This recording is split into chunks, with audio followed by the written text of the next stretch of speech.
അത് ചെന്ന് നോക്കാം. എന്നാലും ഈ സമയത്ത് ആരായിരിക്കും? ചെന്ന് നോക്കാം. അല്ല, ഇതാരാ? പ്രിയ മോളോ? മോളെന്താ പെട്ടെന്ന് ഇങ്ങോട്ട്? അത് ഞാൻ ഹരിയേട്ടനെ ഒന്ന് കാണാൻ വേണ്ടി. ഹരിയോ? അവനകത്തുണ്ട് മോളെ. അല്ല, ഇതേതായി കുട്ടി? അത് ഞാൻ ഹരിയേട്ടനോട് പറഞ്ഞോളാം. ഹരിയേട്ടനെ ഒന്ന് വിളിക്കോ? വിളിക്കാം മോളെ. മോൾ അകത്തോട്ടിരിക്കേ. വാ മോളെ. ശരി അമ്മേ.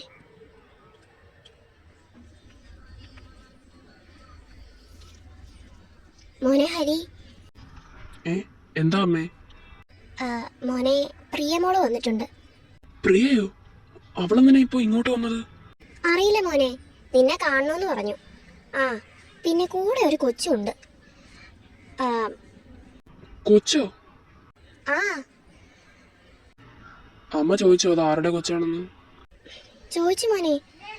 ഇത് ഏത് കൊച്ചാന്ന് ചോദിച്ചപ്പോ നിന്നോട് പറയാന്ന് പറഞ്ഞു. നീ അങ്ങോട്ട് വാ, അവളവിടെ അകത്ത് ഇപ്പുണ്ട്. ഞാൻ വരാമേ. പെട്ടെന്ന് വാ. ഈശ്വര, ഇനി എന്താവോ?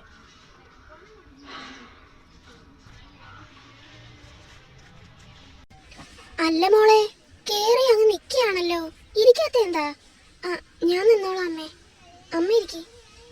എന്നാലും മോളെ, മോളിങ്ങോട്ട് വന്നിട്ട് മോളെ ഇരുത്താതിരുന്ന അത് മോശമല്ലേ?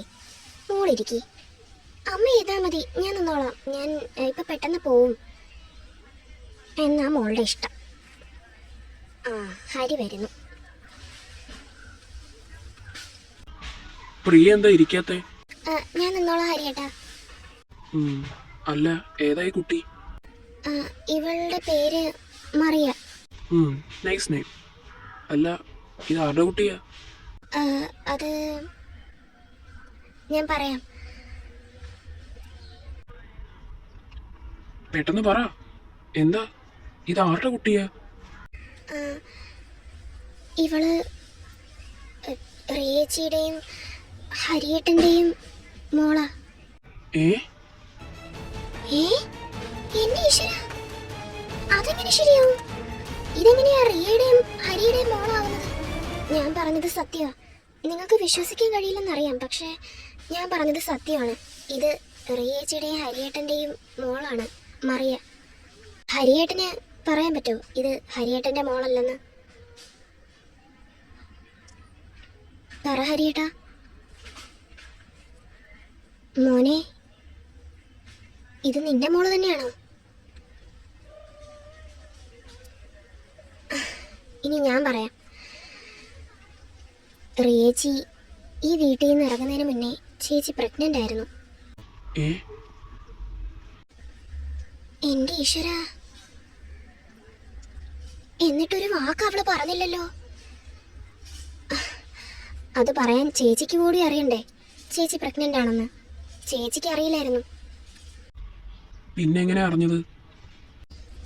ചേച്ചി വീട്ടിൽ നിന്ന് ഇറങ്ങി എൻ്റെ വീട്ടിലേക്കാണ് വന്നത്. ചേച്ചിയാണെങ്കിൽ ഭയങ്കര കരച്ചിലായിരുന്നു. അന്ന് ചേച്ചി തല ഇറങ്ങി വീണു. ഹോസ്പിറ്റലിൽ കൊണ്ടുപോയി. ഹോസ്പിറ്റലിൽ വെച്ച് ചേച്ചി ഛർദ്ദിക്കുകയും ചെയ്തു. അപ്പോഴൊന്നും എനിക്കൊന്നും മനസ്സിലായില്ല. ഞാൻ വിചാരിച്ചത് ചേച്ചി ഒരുപാട് കരഞ്ഞതിൻ്റെ ക്ഷീണത്തിൽ ആയിരിക്കും ഇങ്ങനെയൊക്കെ സംഭവിച്ചെന്നാ. പക്ഷേ ചെക്ക് ചെയ്തപ്പോഴാണ് മനസ്സിലായത് ചേച്ചി പ്രഗ്നൻ്റ് ആണെന്ന്. നിങ്ങളുടെ വീട്ടിൽ വെച്ച് തന്നെ ചേച്ചി 10 മാസം പ്രഗ്നൻ്റ് ആയിരുന്നു. അങ്ങനെ ഒരു 2 ആഴ്ച കഴിഞ്ഞപ്പോൾ ചേച്ചി ഇവളെ പ്രസവിച്ചു. എന്നിട്ട് ഞങ്ങളോടൊരു വാക്കുപോലും നിങ്ങൾ പറഞ്ഞില്ലല്ലോ. പറയാൻ ഒരു സാവകാശം ചേച്ചിക്ക് നിങ്ങൾ കൊടുത്തു? ഇല്ല. അന്ന് അമ്പലത്തിൽ വെച്ച് കണ്ടത് ഓർക്കുന്നുണ്ടോ? അന്ന് ഹരിയേട്ടൻ അമ്പലത്തിൽ പ്രാർത്ഥിക്കാൻ വന്നപ്പോൾ ചേച്ചി വിചാരിച്ചെന്താണെന്നറിയോ? ഹരിയേട്ടൻ ചേച്ചിയെ തിരികെ വിളിക്കാൻ വന്നെന്നാ. എന്നാ ചേച്ചിയുടെ കണക്ക് കൂട്ടുകളിലെല്ലാം തെറ്റിച്ചുകൊണ്ട് ഹരിയേട്ടൻ ചോദിച്ച ചോദ്യം അത് അമ്മയ്ക്ക് കേൾക്കണോ? എന്താ മോളെ അവൻ പറഞ്ഞത്? ഹരിയേട്ടൻ ചോദിക്കുക ഭർത്താവിനിപ്പോൾ എങ്ങനെയുണ്ടെന്ന്. അത് പ്രിയ, ഞാൻ ഹരിയേട്ടൻ ഇനിയൊന്നും പറയണ്ട. ഇനിയിപ്പോൾ പറഞ്ഞിട്ടും തെറ്റുകൾ തിരുത്തിയിട്ടൊന്നും ഒരു കാര്യവുമില്ല. അത് കേൾക്കാൻ ഇവിടെ പാടൊന്നുമില്ലല്ലോ.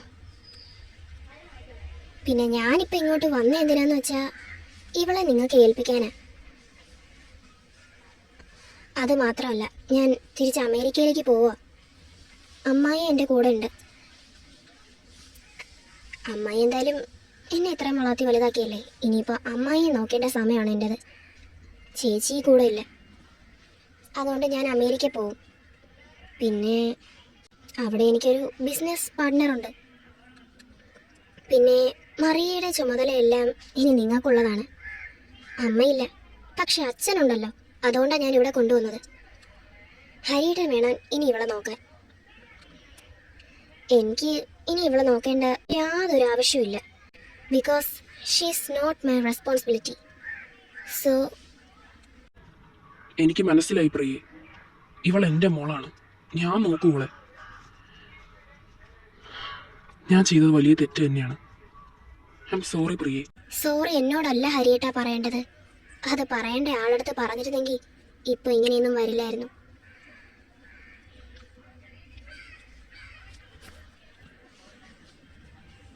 ഇവിടെ ഇരിക്കും മോളെ.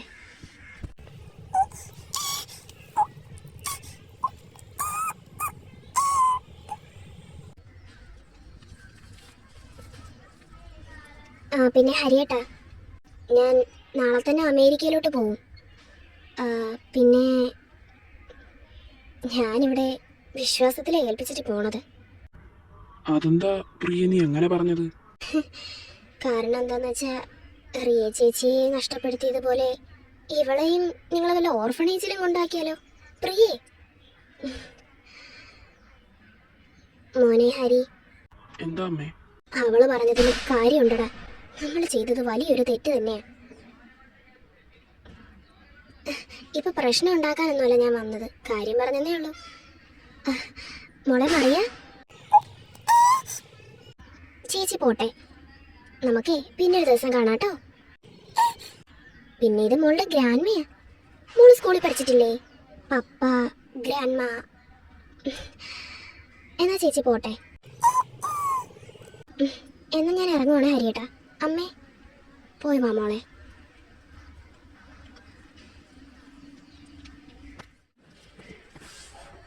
മോനെ ഹരി. എന്താ അമ്മേ? അമ്മ പറ. അവൾ ഉറങ്ങിയോ? ആ ഉറങ്ങി. അവള് കളിച്ച് സംസാരിച്ചും ചിരിച്ചൊക്കെ എൻ്റെ പുറത്ത് തന്നെ കിടന്നുറങ്ങി. മോൻ അപ്പുറത്തോട്ടൊന്ന് വാ. അമ്മ എന്തെങ്കിലും പറയാനുണ്ടെങ്കിൽ ഇവിടെ വെച്ച് പറ.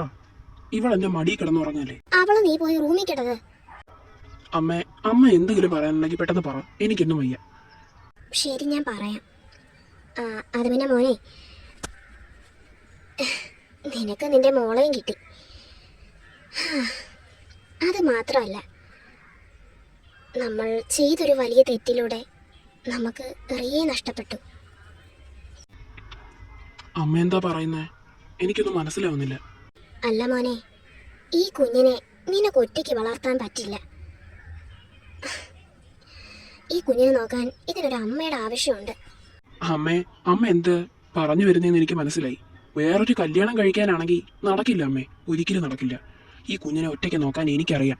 അത് മാത്രമല്ല, അമ്മ എന്നെ വളർത്തിയതല്ലേ, അതേപോലെ ഇവളെ നോക്കിയാൽ മതി. ഞാൻ ഓഫീസിൽ പോകുമ്പോൾ അമ്മ നോക്കണം. എടാ, ഞാൻ ആ ഉദ്ദേശത്തിലല്ല പറഞ്ഞത്. ഞാനേ ഈ കൊച്ചിൻ്റെ അമ്മൂമ്മയാ, മനസ്സിലായോ? മുത്തശ്ശി. എനിക്ക് ഇവളെ ആ സ്ഥാനത്ത് നിന്നേ നോക്കാൻ പറ്റൂ. നിനക്ക് അച്ഛൻ്റെ സ്ഥാനത്ത് നിന്നു. ഒരമ്മ വേണം ഇവക്ക്. പിന്നെ നീ ഉദ്ദേശിച്ച പോലെ ഞാൻ മറ്റൊരു വിവാഹം കഴിക്കാനൊന്നും അല്ല പറഞ്ഞു വന്നത്. അത് പിന്നെ അമ്മ എന്താന്ന് വെച്ചാൽ പറഞ്ഞേ, എനിക്ക് വല്ലാത്ത ഉറക്കം വരുന്നു. ഞാൻ ഇപ്പൊ റൂമിൽ പോവും. അമ്മ പെട്ടെന്ന് പറ. പറയാം. ആ ശ്രേയയില്ലേ, മറ്റേ മിസ് കൃഷ്ണയുടെ മോള് അന്ന് ഇവിടെ നിന്ന് പോയ അവള് തന്നെ, നിന്നെ കെട്ടാനിരുന്ന പെണ്ണ്. അവള് അങ്ങ് ലണ്ടനിലായിരുന്നു. അതിന് അല്ല മോനെ, അവള് മറ്റേ രാഹുലുമായിട്ട് വിവാഹം കഴിച്ചിട്ടില്ലായിരുന്നോ? അത് പിന്നെ അവര് ഡിവോഴ്സായി. ഡിവോഴ്സ് ആയെന്നോ? എങ്ങനെ? അത് പിന്നെ മോനെ, ആ രാഹുലിന് വേറെ പല പെണ്ണുങ്ങളുമായിട്ട് ബന്ധമുണ്ടായിരുന്നു. എന്റെ ഈശ്വര, എന്നിട്ട്? അതറിഞ്ഞ ഉടനെ അവൾ അവനെ ഡിവോഴ്സ് ചെയ്തു. പിന്നെ അവനും അത് ഇഷ്ടമായിരുന്നു. അവനെ ആ ലണ്ടനിൽ തന്നെയുള്ള വേറെ പെണ്ണുങ്ങളുമായിട്ടാണ് ബന്ധം. പിന്നെ ആ ബന്ധത്തിലൂടെ അവന് കുറേ പിള്ളേരും ഉണ്ട്. ഭാഗ്യത്തിന് ശ്രേയ അവൻ്റെ ഇതിനൊന്നും നിന്നു കൊടുത്തില്ല. അതുകൊണ്ട് ആ കൊച്ചു രക്ഷപ്പെട്ടു. ഉം.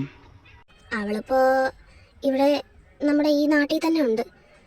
ആ, അമ്മ എന്താ പറഞ്ഞു വരുന്നേ? എനിക്കൊന്നും മനസ്സിലാവുന്നില്ല. അല്ല മോനെ, അവളും ഇപ്പൊ നിന്റെ അതേ അവസ്ഥയിലാ. അവക്കുള്ള ഭർത്താവിനെ നഷ്ടപ്പെട്ടു. ഞാൻ പറഞ്ഞു വരുന്നത്, ആ, മോൻ അവളെ അങ്ങ് കല്യാണം കഴിക്കടാ. ആ, ഈ കുഞ്ഞിനെ നോക്കാൻ അവക്ക് കഴിയും. അവള് നല്ലവളല്ലേ? കഴിഞ്ഞു പോയതൊന്നും മറക്കാൻ ഞാൻ അത്ര വിഡ്ഢിയൊന്നുമല്ല അമ്മേ. എനിക്ക് പറ്റില്ല. ഞാൻ അവളെ കല്യാണം കഴിക്കില്ല. മോനെ, ഒന്നുകൂടി ചിന്തിച്ചിട്ട് നീ പറഞ്ഞാ മതി. ഈ കുഞ്ഞിന്റെ ഭാവി ഓർത്തെങ്കിലും നീ ഒന്ന് പറയടാ. നീ സമ്മതിക്ക്.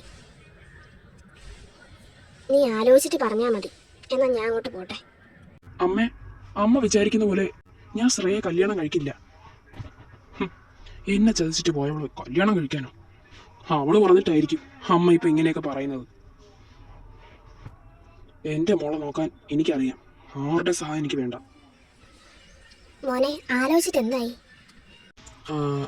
അമ്മേ, എന്താടാ? ഞാനൊരിക്കലും ശ്രേയെ കല്യാണം കഴിക്കില്ല.